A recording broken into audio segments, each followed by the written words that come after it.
Subscribe कीजिए प्रांजल classes को और बेल बटन को दबाइए नए वीडियो सबसे पहले देखने के लिए। हेलो फ्रेंड्स, प्रांजल ऑनलाइन क्लासेज में मैं नितिन शर्मा एक बार फिर आपका हार्दिक स्वागत करता हूं।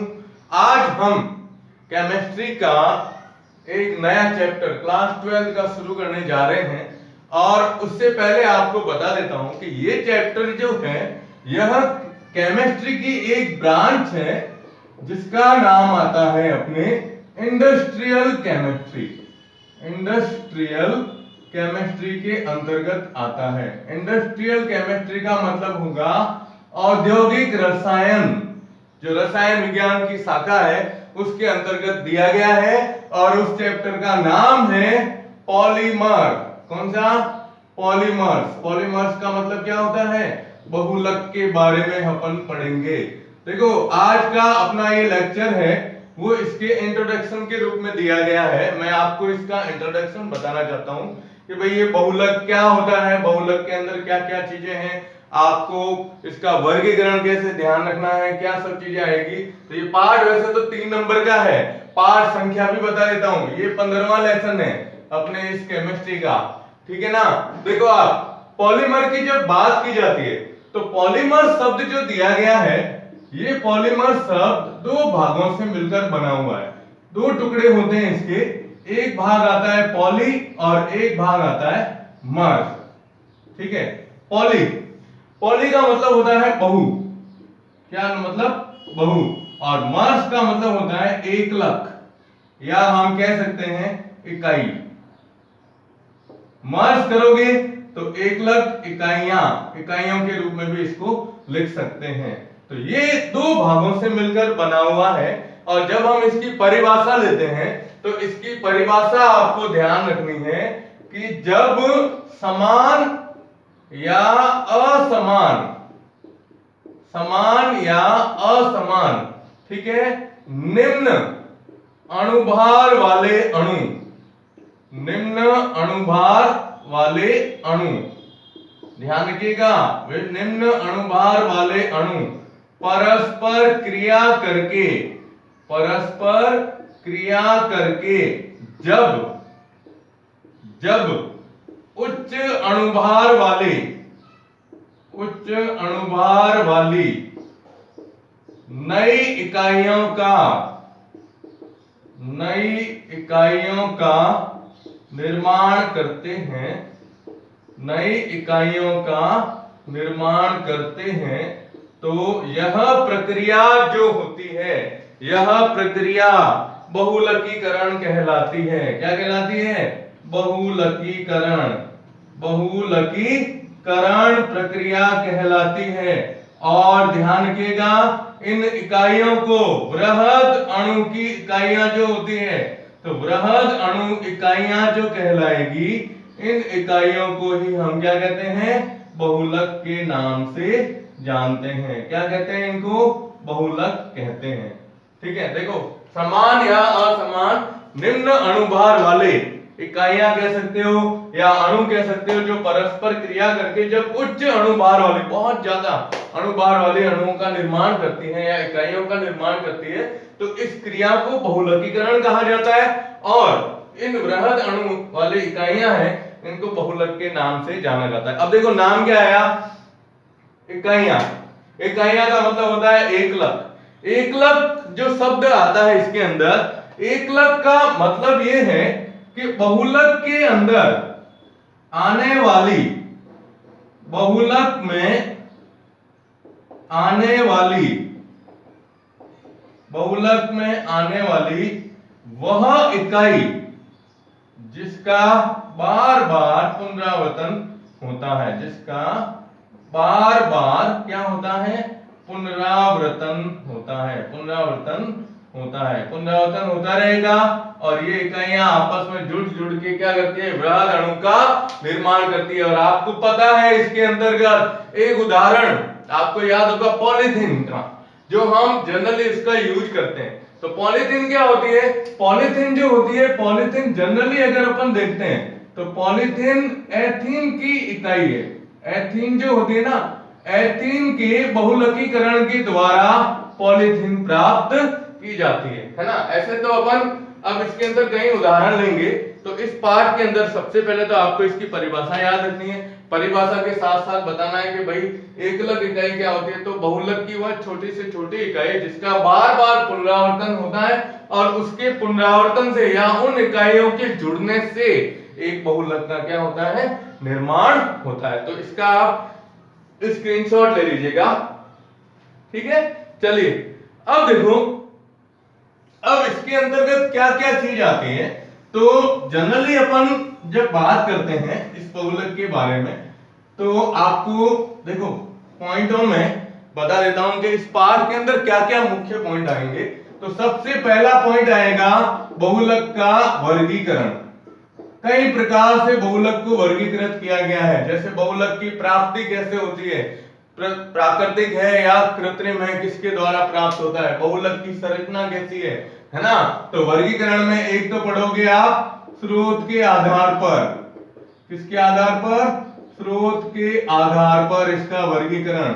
दूसरा आप पढ़ोगे इसमें एकलक इकाई के आधार पर, एकलक इकाई के आधार पर, ठीक है।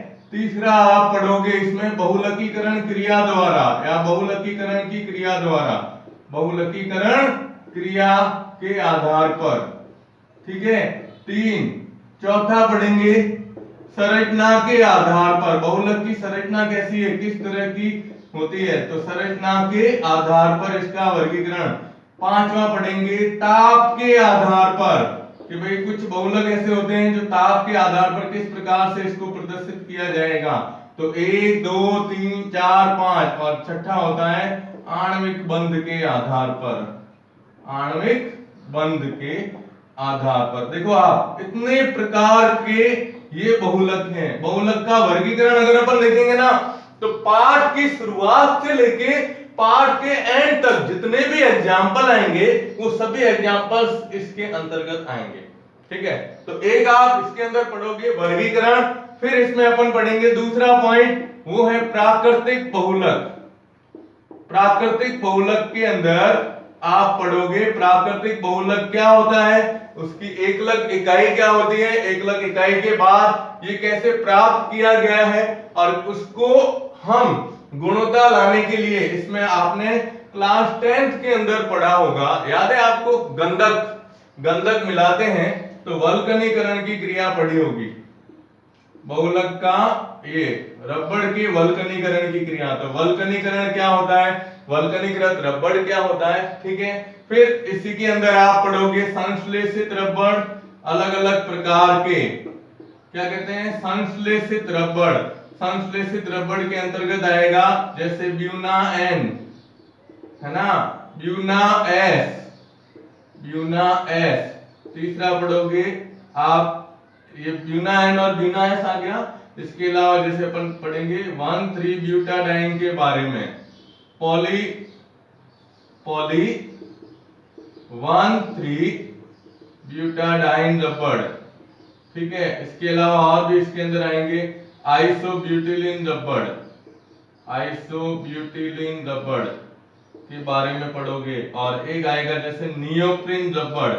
नियोप्रीन क्या होता है, नियोप्रीन रबड़ कैसे प्राप्त होता है, तो ये इसके अलावा और भी कई उदाहरण इसके साथ में होंगे। ये सब रबड़ के अंतर्गत आते हैं। आपको पता है अभी कुछ टाइम पहले विशाखापट्टनम के अंदर एक गैस कांड हुआ था, जिसके अंदर बताया गया था कि जो स्टायरिन गैस थी वो लीक हुई थी। अब देखो वो एक औद्योगिक क्षेत्र के हिसाब से बताया गया है, इंडस्ट्रियल एरिया के हिसाब से बताया गया है। तो जो स्टायरिन रबड़ अपन पढ़ते हैं वो ये ब्यूना एस रबड़ के अंदर पढ़ेंगे कि ब्यूना एस का निर्माण जो होता है वह ब्यूना एस का निर्माण हम लेते हैं 1,3-ब्यूटाडाइन और स्टायरिन की क्रिया के द्वारा प्राप्त होता है। सामान्य रूप से स्टायरिन का उपयोग रबड़ के रूप में ही किया जाता है, लेकिन अगर वह ताप के कारण उसमें जब वो परिवर्तन होता है तो विषैली गैस के रूप में आ जाती है, ठीक है। तो एक ये संश्लेषित रबड़ के बारे में पढ़ोगे आप। तीसरा आप पढ़ोगे आज के टाइम में जितने भी प्रकार के संश्लेषित या औद्योगिक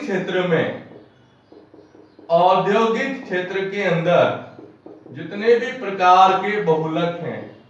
आपको पता है ना आज का टाइम क्या है, आज का टाइम प्लास्टिक का युग कहलाता है। अब मेरे हाथ में ये मार्कर है, तो मार्कर भी देखो आप प्लास्टिक का बना हुआ है। अब ये कौन से प्रकार के प्लास्टिक से बना हुआ है, कैसे इसका निर्माण किया जाता है, इसमें एक इकाई कौन सी होती है, तो वो सब चीजें हम इसके अंतर्गत पढ़ते हैं। तो आप इसके अंदर आपने 10th क्लास के अंदर कुछ बहुलक के बारे में पढ़ा है, लेकिन 12th के अंदर बहुत ज्यादा विस्तृत उदाहरण इसके अंतर्गत दिए गए।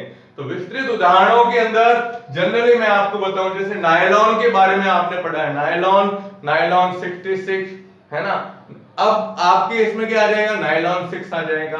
डेक्रोन के बारे में पढ़ा है, टेरिलिन जिसे अपन कहते हैं, ठीक है। इसके अलावा जैसे आप पढ़ोगे बेकेलाइट, सबसे महत्वपूर्ण आएगा मेलामाइन, रबड़ आएगा, बेकेलाइट, मेलामाइन, ठीक है।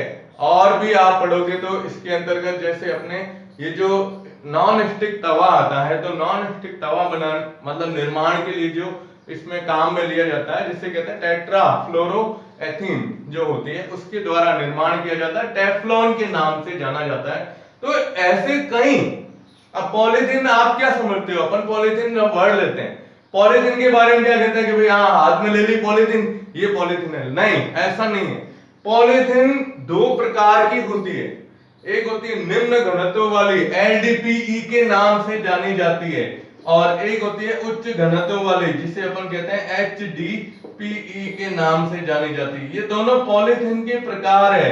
और पॉलीथीन का मतलब केवल हम वही प्लास्टिक की पॉलीथीन नहीं लेते हैं, इसमें कई प्रकार के और नए, मतलब ये प्लास्टिक के जो भी सामग्रियां होती है ये काम में ली जाती है। जैसे अपने घरों में जो रसोई घर के अंदर जो नॉर्मली जो प्लास्टिक के डिब्बे काम में आते हैं, ठीक है, तो वो पॉलीथीन के अंतर्गत आता है। या फिर हम कहते हैं कि जैसे जो कलर की बाल्टियां हैं जो बहुत ही ज्यादा मजबूत होती है प्लास्टिक की, तो वो भी क्या होती है, पॉलीथीन के अंतर्गत आएगी। यानी हमारे आपको ये चीज ध्यान रखनी कि पॉलीथीन का मतलब ये नहीं है, पॉलीथीन में कई प्रकार की आती है। तो पॉलीथीन की भी संरचना के अंदर अपन पढ़ेंगे किस प्रकार की संरचना है, उसके आधार पर बताया जाएगा। इसके अलावा बेकेलाइट के बारे में मैंने बताया, स्विच बोर्ड वगैरह जो होते हैं उसके निर्माण के अंदर बेकेलाइट का उपयोग किया जाता है। मेलामाइन के बारे में बताया, तो मेलामाइन का उपयोग जैसे जो अपने बारिश के मौसम में जो अपने जो खंबे होते हैं इलेक्ट्रिक, उसके ऊपर अगर तार वगैरह के उसको जोड़ने के लिए जो वायरमैन जो भी उसमें काम करते हैं, तो आपने देखा होगा बड़ा हाथ होता है प्लास्टिक का जो पहन के फिर उसका यूज करते हैं, रबड़ का बना हुआ होता है, तो वो क्या है, वो मेलामाइन से मिलकर बना हुआ होता है, ठीक है। अब आप सब इन चीजों के बारे में पढ़ते हो, तो ये सब इंडस्ट्री है, इंडस्ट्रियल मतलब देखो अगर अपन देखते हैं राजस्थान में इतना नहीं है इंडस्ट्रियल एरिया, लेकिन अगर आप सीधा चलते हैं गुजरात में, महाराष्ट्र में, बेंगलोर मतलब साउथ के अंदर चलते हो, या ऊपर दिल्ली वगैरह है उस साइड में भी अगर देखो इंडस्ट्रियल सबसे ज्यादा है, तो जब वहां चलते हैं तो उस रोड के ऊपर कहीं अलग सी बदबू आती है।